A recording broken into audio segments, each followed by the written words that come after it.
Hello beautiful soul. In today's video I'm going to take you through some practical tips about how the ancient system of Feng Shui can help you become even more of a wealth magnet. So how much do you know about Feng Shui already?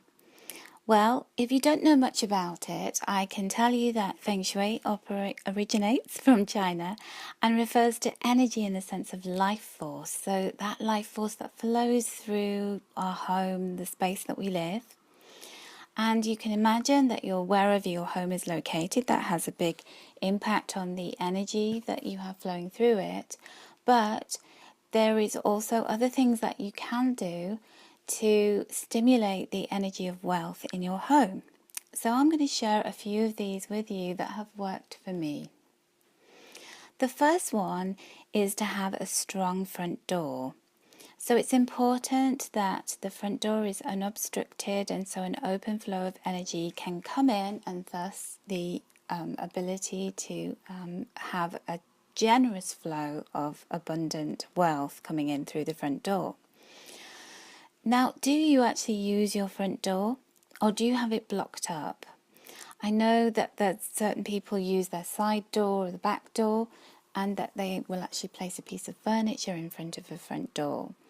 And in Feng Shui, that's not a good idea. So if you can possibly move the furniture, even if you don't use the front door, if you could actually just have it as a place where there isn't anything blocking that as an entrance, then that is much better for you.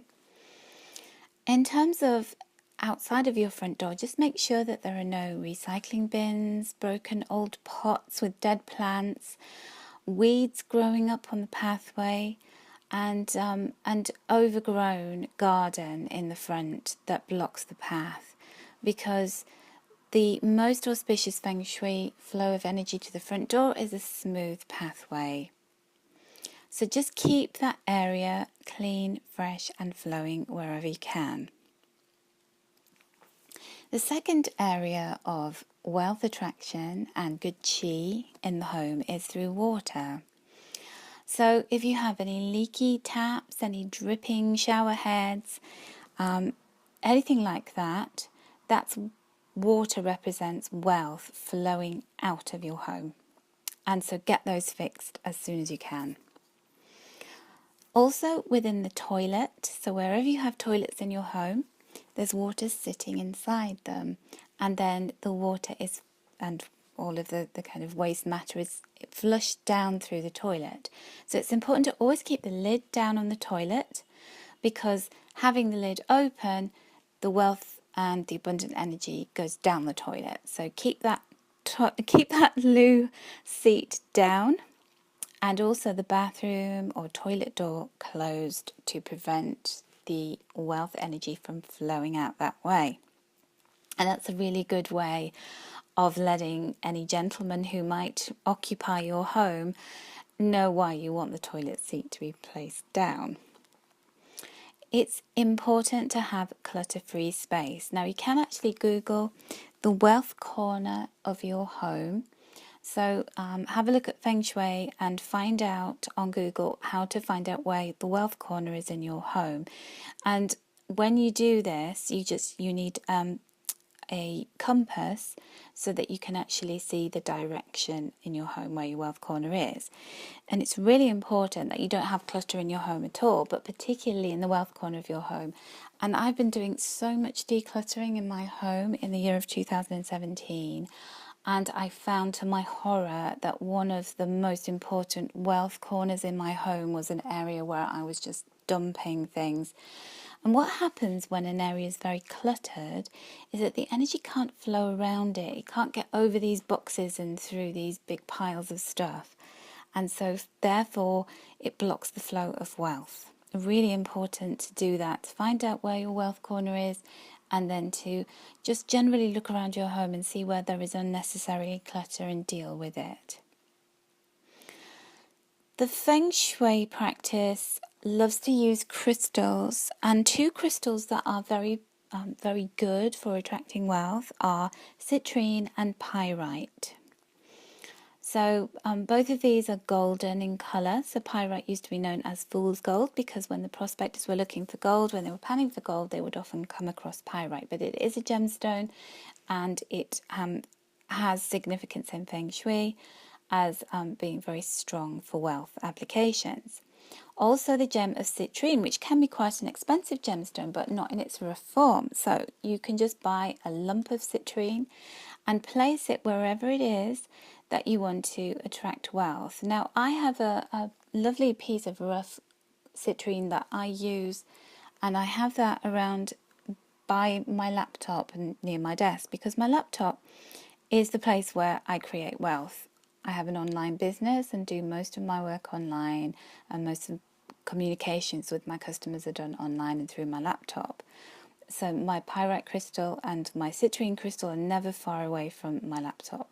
I also keep a piece of rough citrine in my handbag next to my purse because that's the place where I'm carrying money, where my bank cards are, and so it's a really good way of stopping wealth from leaving my purse. You may already have a little laughing Buddha.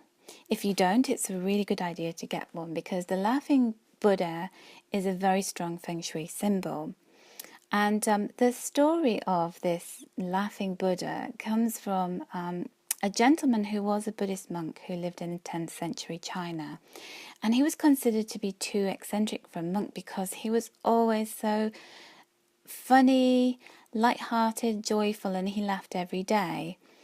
And because he was so different to the stern and very serious monks, he was considered a reincarnation of Gautama Buddha, the historical Buddha, and he was turned into this symbol of the laughing Buddha that you will often see as a little icon that you can buy.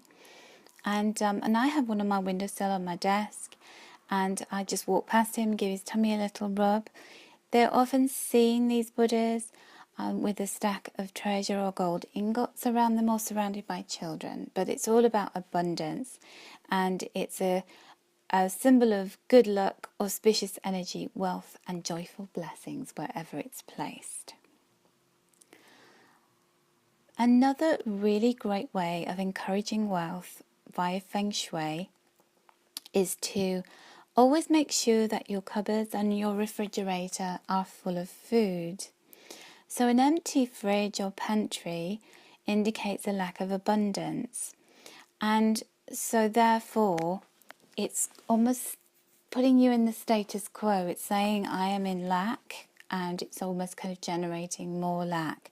Now this one, it might sound a little bit weird, but I used to go from day to day and always have empty cupboards and always have to go out and buy food because I wasn't very good at planning things, or I was always trying to save money.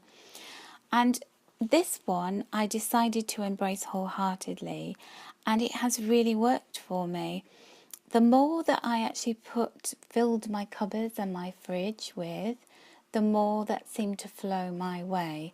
So give it a go, even if you just do it for a month, and see what happens for you. In Feng Shui, the Chinese say never to serve tea or beverages in chipped or cracked cups or glasses, because it's believed that in Chinese culture this causes bad luck in business, and therefore your business is the source of your wealth. So give that one a go, see how that works for you.